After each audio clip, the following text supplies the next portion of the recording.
आपण एक महत्त्वाची दृश्य सध्या पाहतोय कल्याण कोर्टाबाहेरची। कल्याण कोर्टाबाहेर आपण पाहतोय बदलापूर प्रकरणातील आरोपी अक्षय शिंदेला आता न्यायालयामध्ये हजर केलं जात आहे। साम टीव्हीवरती आपण सध्या ही एक्सक्लुझिव्ह दृश्य पाहतोय। बदलापूर प्रकरणातील आरोपीला आता आज कोर्टामध्ये हजर केलं जात आहे। त्याची पोलीस कोठडी संपते आणि त्यानंतर कल्याण कोर्टामध्ये पुढे नेमकं काय होतं हे पाहणं महत्त्वाचं आहे।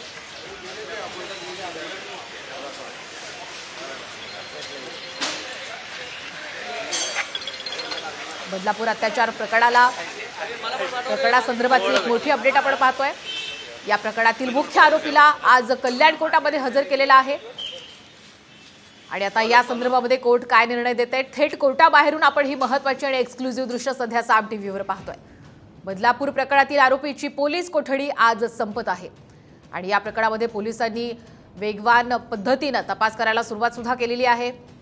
आरोपीने आपण केलेला गुन्हा या विषयीचा अधिक तपशील आता पोलीस सध्या आरोपीची चौकशी करून त्याच्याकडनं मिळवण्याचा प्रयत्न करतायत। आपण पाहिलं काही दिवसांपूर्वीच बदलापूरमधील एका नामांकित शाळेमध्ये सफाई कर्मचारी असणाऱ्या या आरोपीने मुलींवर अत्याचार केला होता।